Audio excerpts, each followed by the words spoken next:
कांग्रेस के पूर्व अध्यक्ष राहुल गांधी की वोटर अधिकार यात्रा आज से सासाराम में शुरू हो गई। 16 दिनों तक चलने वाली ये यात्रा तकरीबन 22 से 23 जिलों से होकर गुजरेगी। बिहार में आज से राहुल गांधी की वोटर अधिकार यात्रा शुरू हो रही है। बिहार में विधानसभा चुनाव के करीब 2 माह पहले ये सियासी यात्रा 16 दिनों तक चलेगी और 1 सितंबर को पटना में महागठबंधन की महारैली के साथ खत्म होगी। राहुल गांधी की यात्रा बिहार के 20 से ज्यादा जिलों से गुजरेगी। करीब 1300 किलोमीटर का सफर तय करेगी। वोट चोरी के दावों को लगातार धार दे रहे राहुल गांधी के साथ इस यात्रा में राजद नेता तेजस्वी यादव भी हैं। वोटर अधिकार यात्रा के जरिए राहुल गांधी बिहार में वही राजनीतिक प्रयोग आजमाएंगे जिसका सफल ट्रायल उन्होंने 2024 के लोकसभा चुनाव में यूपी में कर दिखाया था। बिहार में वोटर लिस्ट रिवीजन यानी SIR में गड़बड़ी और वोटर चोरी के आरोपों को लेकर निकल रही इस यात्रा के दौरान राहुल गांधी की कोशिश बिहार में गरीब तबकों, दलित पिछड़ों को दोबारा कांग्रेस के साथ जोड़ने की कवायद होगी। रैली के ठीक 1 दिन पहले कांग्रेस ने कहा था कि दलित, वंचित के साथ पीड़ित, शोषित और अल्पसंख्यकों से वोट का अधिकार छीना जा रहा है, फिर उनकी भागीदारी छीनी जाएगी। इशारा साफ है कि राहुल गांधी की कोशिश एनडीए की झुकाव रखने वाले दलित, महादलितों और अति पिछड़ा वोट बैंकों में सेध लगाने की होगी। राहुल गांधी वोटर अधिकार यात्रा का शंखनाद सासाराम जिले से कर चुके हैं, जो दलितों का गढ़ है।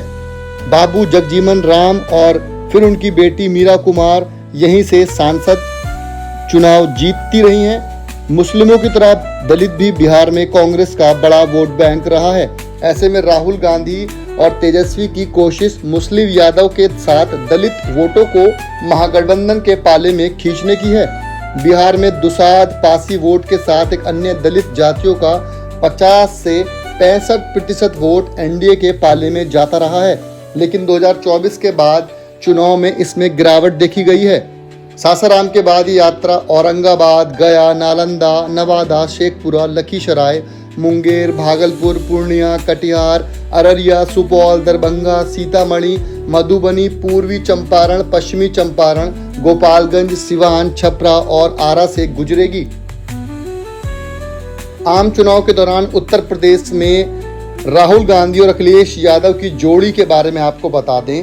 आम चुनाव के दौरान उत्तर प्रदेश में 2 लड़कों यानी कि राहुल गांधी और अखिलेश यादव ने संविधान बदलने को लेकर एक ऐसा नैरेटिव गढ़ा था, जहां लाल किताब लेकर राहुल ने हर रैली में बीजेपी के 400 पार जाने और संविधान बदल देने का माहौल बनाया था। इसका सीधा असर उत्तर प्रदेश के 20% दलित वोटरों पर पड़ा, जो मायावती के हाशिए पर जाने के बाद नया सियासी ठौर तलाश रहा था।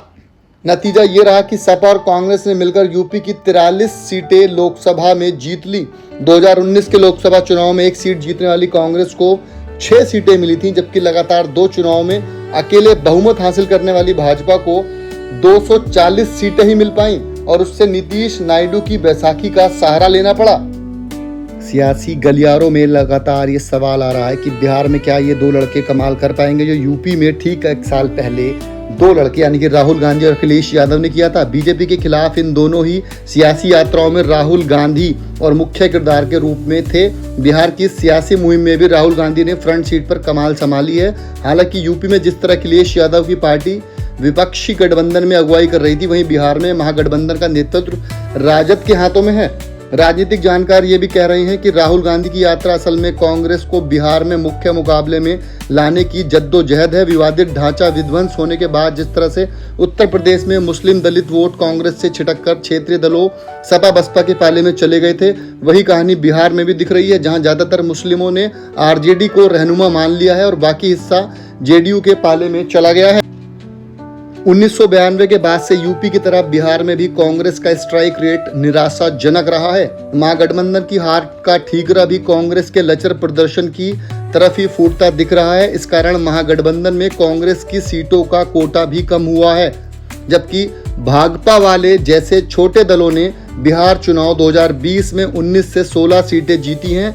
जीतकर बड़े बड़े दलों को आईना दिखाया है। अगर कांग्रेस विधानसभा चुनाव में बेहतर कर पाती है तो महागठबंधन के लिए पासा पलटने में आसानी होगी। Bureau report, inside country news Hindi.